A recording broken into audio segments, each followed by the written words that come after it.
दोस्तों आज के इस वीडियो में हम बात करेंगे केवलादेव घना राष्ट्रीय उद्यान के बारे में। घना पक्षी विहार कब बना राष्ट्रीय उद्यान और कब बना यूनेस्को की विश्व विरासत। आइए शुरू करते हैं।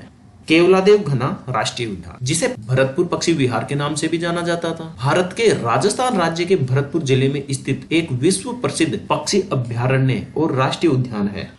केवलादेव घना राष्ट्रीय उद्यान शुरुआत में यानी कि 19वीं शताब्दी के अंत में यह भरतपुर के महाराजाओं का एक निजी बतख शिकार रिजर्व था, यानी कि शाही शिकारगाह हुआ करता था।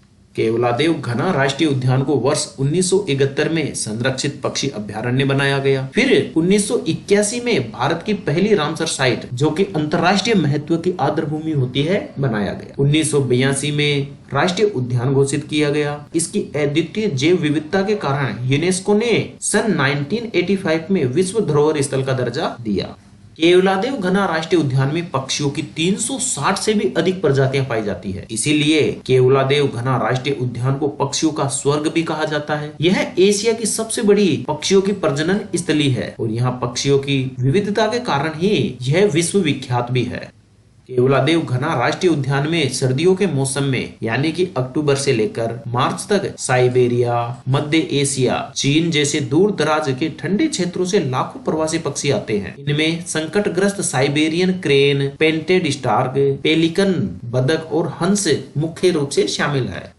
केवलादेव घना राष्ट्रीय उद्यान भारत के प्रसिद्ध पक्षी वैज्ञानिक Birdman of India doctor Salim Ali की मुख्य कर्म स्थली भी रहा है। डॉक्टर सलीम अली भारत के महान पक्षी वैज्ञानिक, प्रकृतिविद और संरक्षणवादी थे। इन्होंने पक्षियों का व्यवस्थित सर्वेक्षण किया। डॉक्टर सलीम अली की पुस्तक the book of Indian birds भी प्रकाशित हुई। डॉक्टर सलीम अली ने पक्षियों से संबंधित बहुत सी रिसर्च की और उनके बारे में किताबें लिखी। केवलादेव घना राष्ट्रीय उद्यान में पक्षियों के अलावा सियार, सांबर, नीलगाय, चीतल और बड़ी संख्या में पाइथन यानी अजगर भी पाए जाते। यहाँ पर एक पाइथन पॉइंट भी बना हुआ है जहाँ से अजगर को देखा जा सकता है।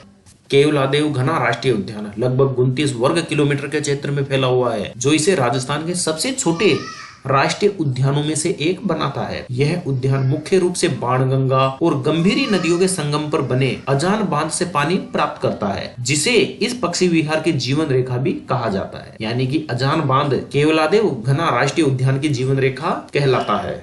महत्वपूर्ण तथ्यों की बात करें तो भरतपुर राजस्थान में स्थित केवलादेव घना राष्ट्रीय अभ्यारण्य है, जिसका क्षेत्रफल लगभग 29 वर्ग किलोमीटर है और इसे पक्षियों के स्वर्ग के नाम से भी जाना जाता है। वर्ष 1956 में पहली बार पक्षी अभ्यारण्य घोषित किया गया था। इसके बाद 1971 में इसे पूर्णतः संरक्षित अभ्यारण्य बनाया गया। इसे वर्ष 1981 में अंतर्राष्ट्रीय महत्व की आर्द्र भूमि का दर्जा मिला। यह ओडिशा की चिल्का झील के साथ भारत की सबसे पहली रामसर साइटों में से एक है। 10 मार्च 1982 को आधिकारिक तौर पर इसे राष्ट्रीय उद्यान घोषित किया गया और यूनेस्को ने इसे दिसंबर 1985 में विश्व धरोहर स्थलों की सूची में शामिल किया।